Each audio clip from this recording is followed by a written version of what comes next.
Bismillahirrahmanirrahim. Assalamualaikum warahmatullahi wabarakatuh. Innal hamdalillah nahmaduhu wa nasta'inuhu wa nastaghfiruh wa na'udzu billahi min shururi anfusina wa sayyiati a'malina. Man yahdihillahu fala mudilla lahu wa man yudlil fala hadiya lahu. Wa asyhadu an la ilaha illallah wahdahu la syarika lahu wa asyhadu anna Muhammadan 'abduhu wa rasuluh. Ya ayyuhalladzina amanu taqullaha haqqa tuqatih wa la tamutunna illa wa antum muslimun. Ya ayyuhan nasu taqu rabbakumul ladzi khalaqakum min nafsin wahidah wa khalaqa minha zawjaha wa batha minhuma rijalan katsiran wa nisaa'a. Wattaqullaha alladzi tasaaluna bihi wal arham innallaha kana 'alaikum raqiba. Ya ayyuhalladzina amanu taqullaha wa qulu qawlan sadida yuslih lakum a'malakum wa yaghfir lakum dhunubakum wa man yuti'illaha wa rasulahu faqad faza fawzan 'azima. Amma ba'du fa inna asdaqal hadithi kitabullah wa khairal hadi hadi Muhammadin sallallahu alaihi wasallam wa syarrul umuri muhdatsatuha wa kullu muhdatsatin bid'ah wa kullu bid'atin dhalalah wa kullu dhalalatin finnar. Bapak-bapak, ibu-ibu, saudara-saudara sekalian rahimakumullah, alhamdulillah kita bisa melanjutkan kajian kita kembali setelah kita sholat berjamaah, dan dari kitab Al-Kabair yang ditulis oleh Imam Az-Zahabi kita sampai Al-Kabiratur Rabi'ah wal Isyruk wal Arba'un. Al-Kabiratur Rabi'ah wal Arba'un itu dosa besar yang ke-44, Al-Musawwiru fi thiyabi wal hitani wa nahwi dzalik. Orang yang menggambar di kain atau di tembok dan semisalnya. Menggambar di kain dan di tembok dan semisalnya. Itu termasuk dosa besar, dan urutannya yang ditulis oleh Imam Az-Zahabi di sini adalah nomor 44, menggambar di kain. Berarti bukan 3 dimensi, bukan patung. Menggambar di kain, di tembok dan semisalnya. Qala Nabi sallallahu alaihi wasallam, Nabi sallallahu alaihi wasallam bersabda, "An sawwara suratan kullifa an yanfukha fiha ar-ruh wa laysa binafih." Siapa yang menggambar suatu gambar, dia akan dituntut untuk meniupkan rohnya, dan dia tidak akan mampu untuk meniupkan rohnya. Dan kalau di hari kiamat, ini di hari kiamat tidak, kullifa ayyan fuqa ruh di hari kiamat tidak, dituntut untuk meniupkan roh di hari kiamat tidak, walaysa binafi, dan dia tidak akan mampu untuk meniupkan rohnya di hari kiamat apabila ada yang diperintah oleh Allah Subhanahu wa taala, maka dia itu tidak akan mampu untuk melaksanakan itu, kemudian diazab. Seperti yang tidak mau sujud di dunia, ya, terus diperintah untuk sujud, punggungnya tidak bisa dipakai untuk sujud, terus diazab oleh Allah SWT. Nah itu, karena itu ini diangkat oleh Imam Az-Zahabi dan dijadikan sebagai dalil bahwa dia punya tanggung jawab seperti ini dan dia tidak bisa, akhirnya dia diazab. Maksudnya adalah itu. Qalat Aisyah radhiyallahu anha, Dan Aisyah radhiyallahu anha berkata, qadima Rasulullah sallallahu alaihi wasallam min safarin. Rasulullah sallallahu alaihi wasallam pulang dari safar. Waqad satartu sahwatan li biqaramin fihi tamathil. Dan aku telah menutup tempat dudukku dengan penutup yang tipis, ada gambar patungnya. Ada gambar patung. Gambar patung, gambar bernyawa maksudnya begitu ya. Gambar bernyawa. Fahatakahu, maka dirobek oleh Rasulullah SAW. Wa talawwana wajhuhu, dan berubah wajah Nabi SAW. Wa qala, dan Nabi bersabda sallallahu alaihi wasallam, asyaddun nasi 'adzaban 'indallah, orang yang paling keras azabnya di sisi Allah, alladzina yudhahi'una bi khalqillah, adalah orang-orang yang menyerupai ciptaan Allah SWT.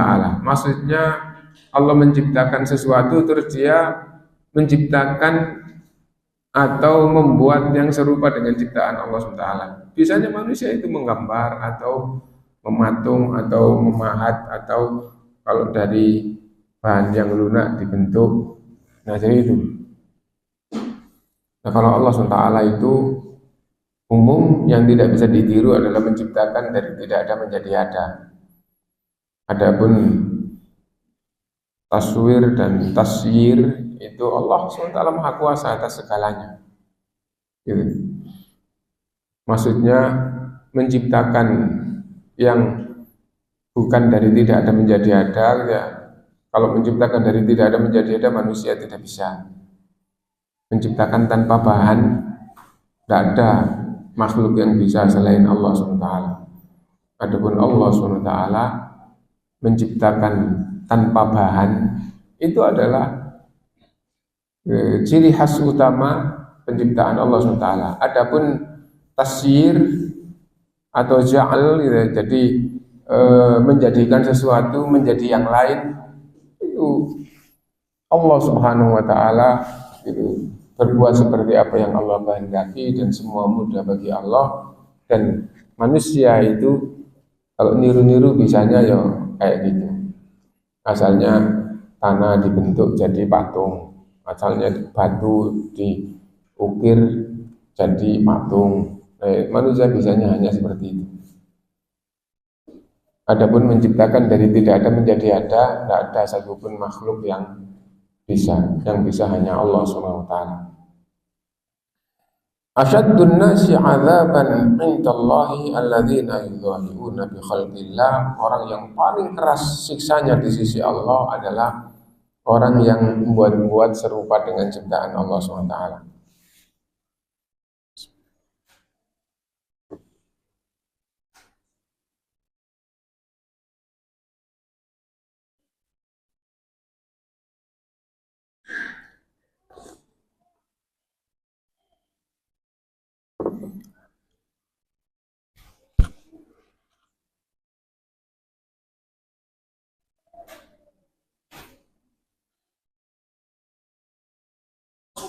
Dan ini menunjukkan termasuk kabair. Kenapa? Karena Allah termasuk dosa besar, karena Allah SWT disebutkan oleh Rasulullah di sini termasuk manusia yang azabnya paling besar. Maksudnya mendapatkan manusia yang diazab dengan azab yang paling besar. Wa fi sunani bi isnadin jayyid, dan di dalam kitab Sunan Tirmidzi dengan sanad yang jayyid, dan di antara ulama ada yang mengatakan sanadnya sahih. Karena itu di sini dikatakan sahahahu Tirmidzi. Yakhruju 'unukun minan nari fayaqul, keluar leher minan nari dari neraka, fayaqul, lalu berkata. Dan di dalam hadis itu punya dua mata, punya lisan, punya apa lagi gitu ya.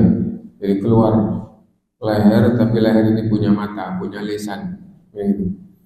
Lalu berkata, inni wukiltu bi kulli man da'a ma'allahi ilahan akhar wa bi kulli jabbarin anid wa bil musawwirin. Saya dipasrai untuk mengadab orang yang berdoa selain kepada Allah kepada yang lainnya. Maksudnya musyrik, menyekutukan Allah di dalam berdoa. Berharap apa-apa kepada Allah tapi juga berharap kepada yang lain. Ya, jadi ada dalam hatinya harapan kepada Allah, berharap hujan kepada Allah, berharap apa. Tapi ternyata juga berharap kepada misalnya wali yang sudah mati, berharap kepada benda yang dikeramatkan, keris misalnya, atau benda apapun, gitu, atau pohon keramat, atau tempat keramat. Intinya bahwa itu berdoa, doa yang zahir adalah dengan lisannya, dan doa itu dari bahasanya itu da'ayatu'u, itu artinya memanggil. Berdoa itu berarti memanggil, Allahumma, artinya ya Allah, atau langsung ya Allah. Kenapa aku berdoa? Karena punya hajat dan berharap agar terpenuhi. Nah, orang punya hajat terus berharap kepada selain Allah, itu sesungguhnya berdoa kepada selain Allah. Qul huwallahu ahad, sampaikan bahwa Allah itu satu, Allahus samad, Allah tempat bergantung.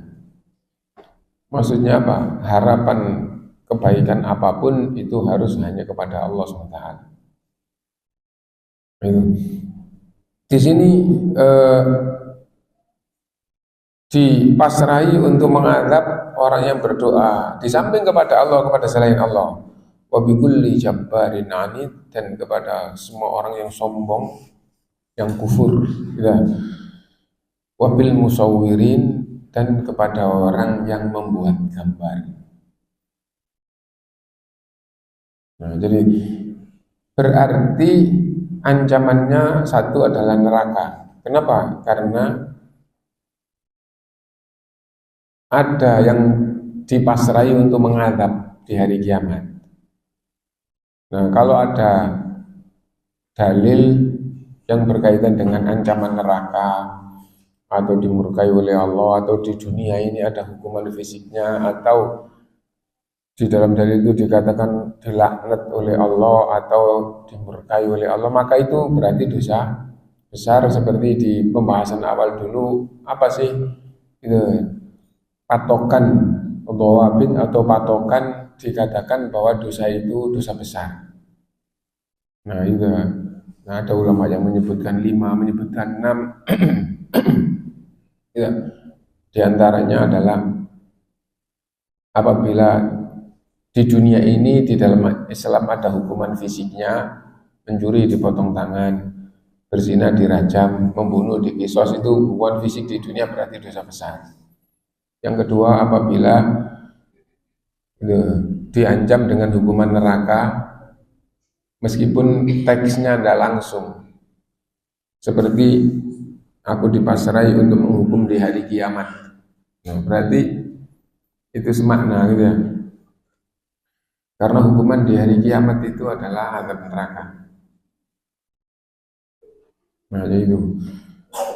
Nah, diancam dengan neraka. Yang ketiga, apabila dikatakan oleh Allah atau oleh Rasulnya dimurkai atau dilaknat, ya, itu berarti juga dosa besar.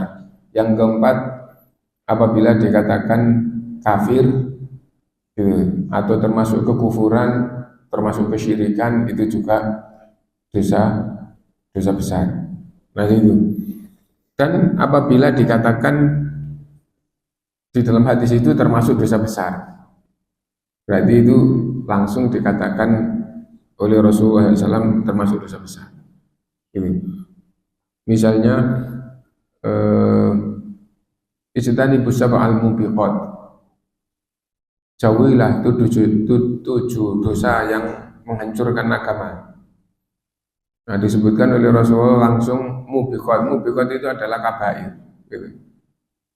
Nah, salah satunya at-tawalli yaumaz zahf, lari dari medan tempur meninggalkan temannya. Nah, atau misalnya Nabi ditanya ayu dzambi a'zam, dosa apa yang paling besar? Lalu Rasulullah menyebutkan syirik, durhaka kepada orang tua, dan saksi palsu. Nabi berarti itu adalah dosa besar karena lafadznya sendiri itu Rasul ditanya tentang dosa besar. Nah di sini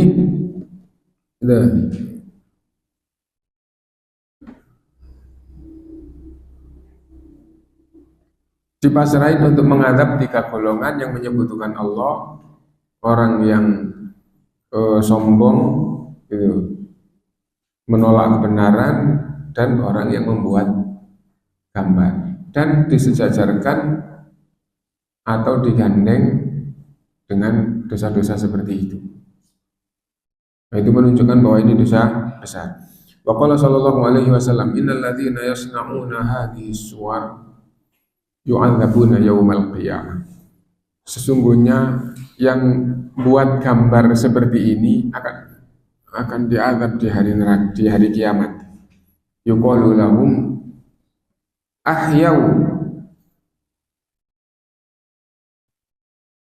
ahyu ma khalaqtum, hidupkan apa yang kamu ciptakan.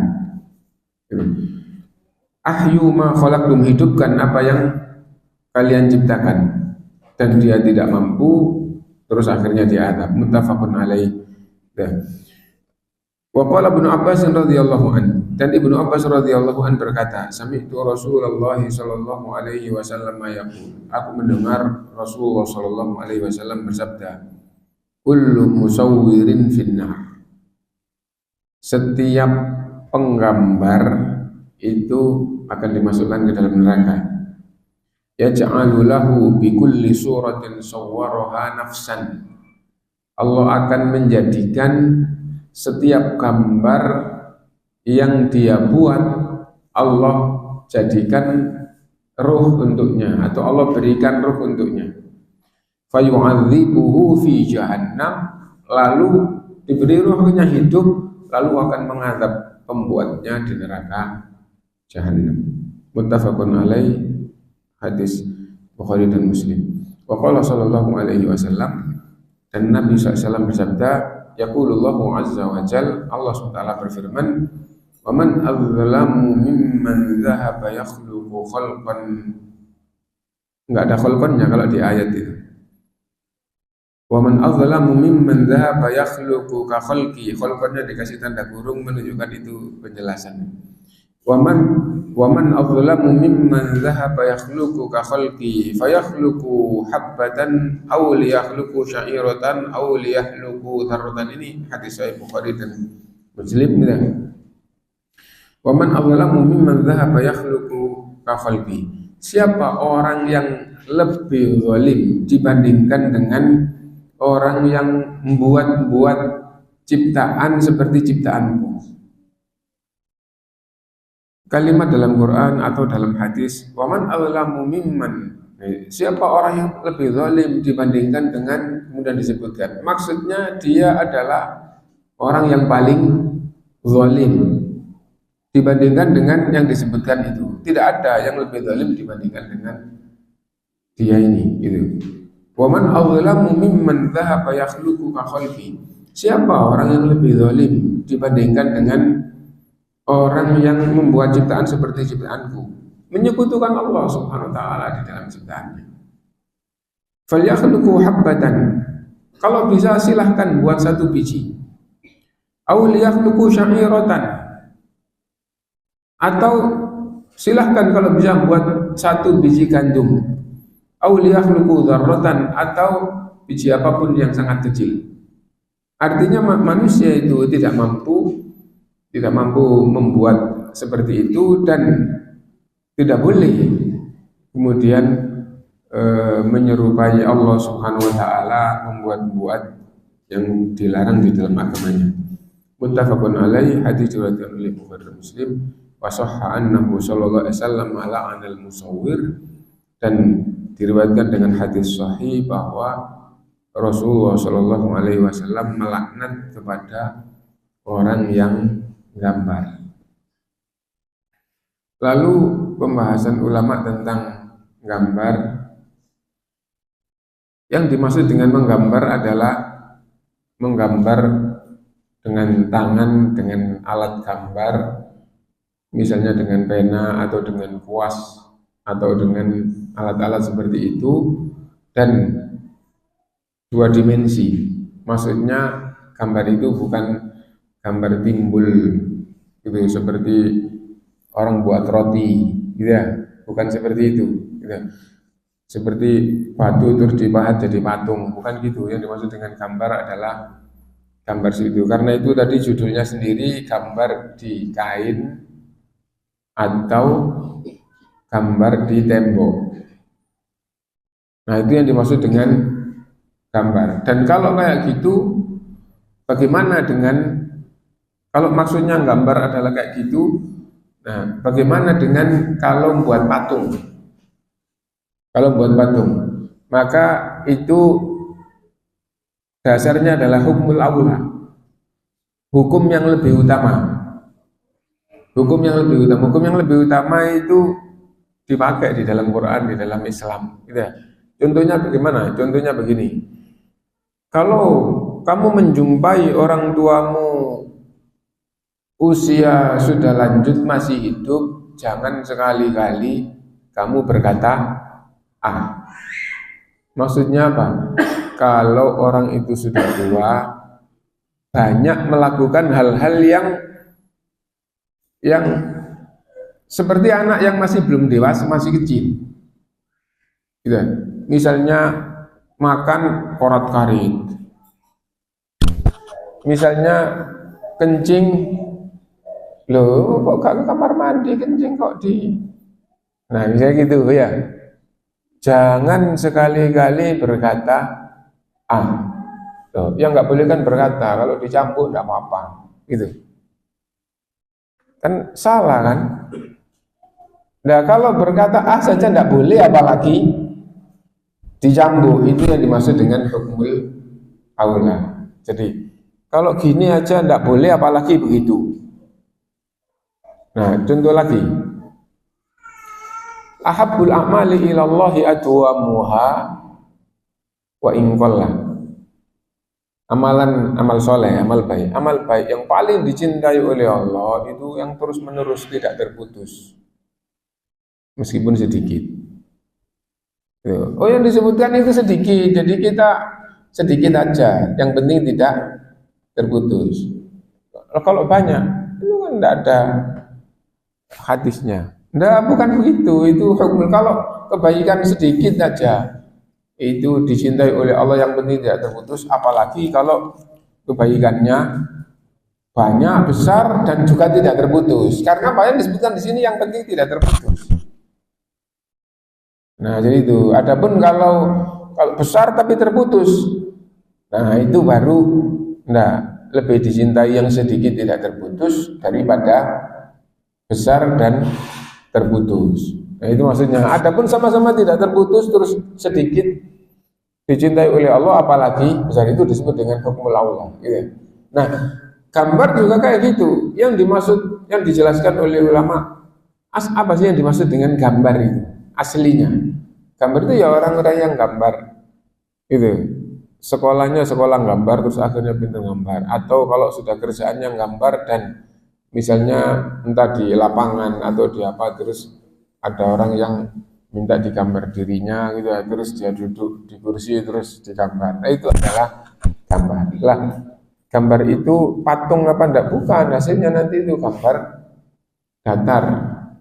Bagaimana kalau patung? Kalau ini aja enggak boleh, apalagi patung. Jadi kayak gitu. Nah, kemudian setelah itu zaman modern, terus akhirnya ada gambar itu adalah hasil akhir, tapi orangnya tidak ikut gambar. Apa itu? Foto dan yang semisal. Foto dan yang semisal. Atau sekarang ada kalau dulu itu video atau TV itu kan di dalamnya ada gambarnya, dan bahkan gambarnya itu hidup. Nah, itu masuk di dalam gambar apa enggak? Ulama berbeda pendapat. baik hasilnya foto hasilnya maupun ya, eh, gampangannya mempotretnya, memfotonya, memvideonya, atau sudah menjadi kayak di dalam televisi itu. Nah itu apakah itu masuk di dalam gambar? Ulama berbeda pendapat gitu. Nah dan Syekh Muhammad bin Shalih Al Utsaimin menjelaskan itu bukan gambar, itu bukan gambar dimaksud di dalam hadis, itu adalah pantulan cahaya terus di zaman sekarang bisa diabadikan seperti itu gitu. Nah maka itu bukan gambar, karena itu kayak begitu itu hukumnya tidak hukum gambar, tapi hukumnya adalah kembali kepada gitu bab lain di dalam agama.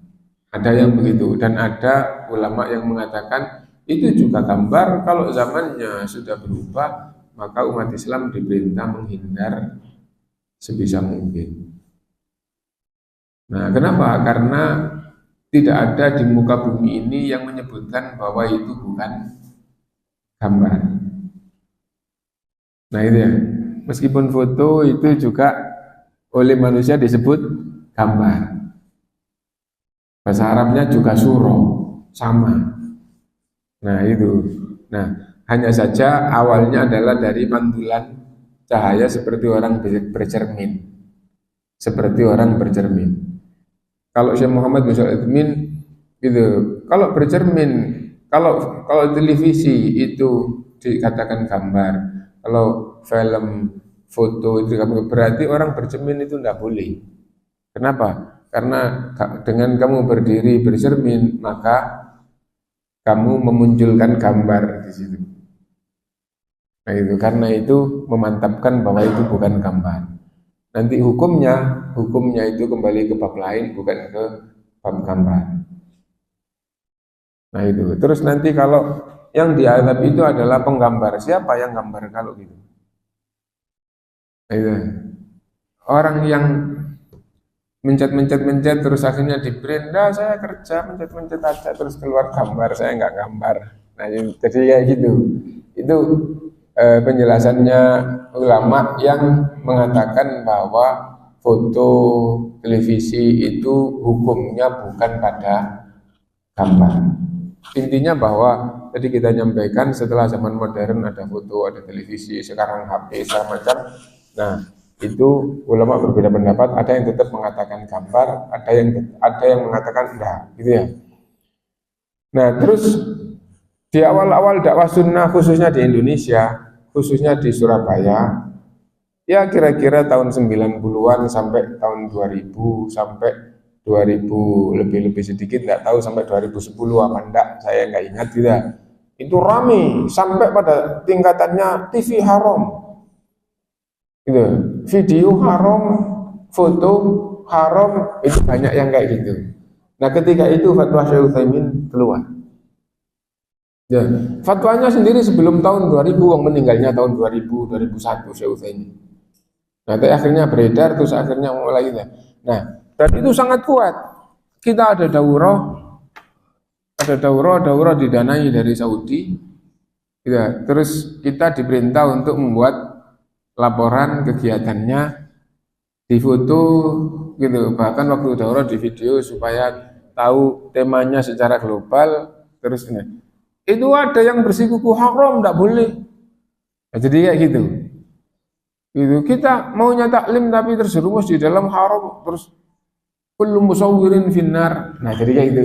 Karena memang pembahasan ulama ada yang mengatakan itu juga gambar. Dan hadisnya kayak tadi itu kita baca kullu musawwirin finnar. Semua penggambar akan dihukum di neraka. Yuj'alu lahu bi kulli suratin sawwarha nafsan yu'adzabu biha fi jahannam. Setiap gambar yang dia buat Allah akan jadikan ruh, lalu akan mengadabnya di neraka jahannam. Nah jadi kayak itu. Man sawwara suratan kulli fa yanfukha fiha ruh wa laysa binar. Siapapun yang menggambar satu gambar akan dituntut oleh Allah membuatkan rohnya, dan dia tidak akan bisa, dan kalau di akhirat diperintah tidak bisa, itu terus diadab. Orang yang beriman tidak diperintah oleh Allah SWT, orang yang baik dan diperintah di akhirat. Gitu. Nah, yang diperintah terus diadab itu adalah orang-orang yang menyimpang. Kamu begini, beginilah, tidak bisa terus dihantam. Seperti tadi ayat tentang sujud, gitu. Nah, diperintah sujud, fala yastati'un, maka mereka tidak bisa sujud, punggungnya tidak bisa dipakai sujud. Nah, terus akhirnya dilempar ke dalam neraka atau dihantam di neraka. Nah, intinya bahwa gitu. Tapi sekarang dakwah itu di medsos, masya Allah, gitu ya. Nah, dan itu akhirnya semakin kesini semakin jelas bahwa ulama berbeda pendapat, dan penjelasan Syekh Utsaimin di zaman sebelum dakwah di medsos itu ada. Karena tahun 90-an belum ada. Itu orang dakwah dengan internet itu belum ada tahun 90. HP itu belum ada. Saya kuliah gitu, masuk kuliah belum ada HP. Nah gitu, terus muncul HP itu CDMA atau apa itu ya. Jadi itu terus apa itu bedanya? Oh kalau gitu itu pulsanya HP, tapi kalau terus akhirnya muncul baru genggam tapi pulsanya pulsa lokal dan sangat mahal. Dan saya kalau tidak salah tahun 2000 apa 99, 2000 baru beli HP, kartunya tok itu 350.000, kartunya tok itu kosong itu 350.000. Dan itu zaman itu. Dan ada yang kerjanya itu sudah dinilai, masya Allah dia bagus punya kerjaan ini, itu gajinya sebulan 3 juta. Iya, tadi 3 juta ya, betul salah. Artinya bahwa uang 350.000 di waktu itu uang yang sudah cukup besar, tapi itu waktu itu harga cut yang masuk di HP itu gitu. Nah jadi ya itu. Nah di waktu sebelum itu belum ada dakwah melalui medsos. Tapi Syekh Utsaimin memberikan penjelasan bahwa foto dan TV, film itu hukumnya bukan di gambar, tapi hukumnya di bab lain.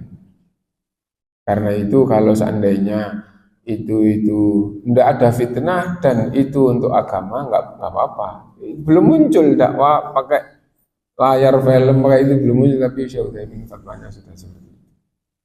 Itu yang berkaitan dengan masalah gambar ya. Intinya bahwa menggambar itu menggambar. Nah, dari awal sampai akhir nanti juga difahami yang tidak boleh itu menggambar makhluk hidup. Gitu. Dan di dalam Sahih Bukhari Ibnu Abbas radhiyallahu an itu juga mengatakan fa in kana labudda minha, apabila gambar itu tidak bisa kamu tinggalkan, gitu, maka gambarlah yang tidak punya roh. Kalau tidak mungkin, wah ini sesuatu yang tidak mungkin, itu tidak bisa tidak. Kalau gitu gambarlah yang tidak punya roh. Gambar awan, gambar matahari, gunung. Nah, jangan gambar makhluk hidup. Kenapa? Karena dalil-dalil tadi itu ada kaitannya dengan makhluk itu. Wallahu a'lam. Kalau ada yang mau ditanyakan, mohon persilakan.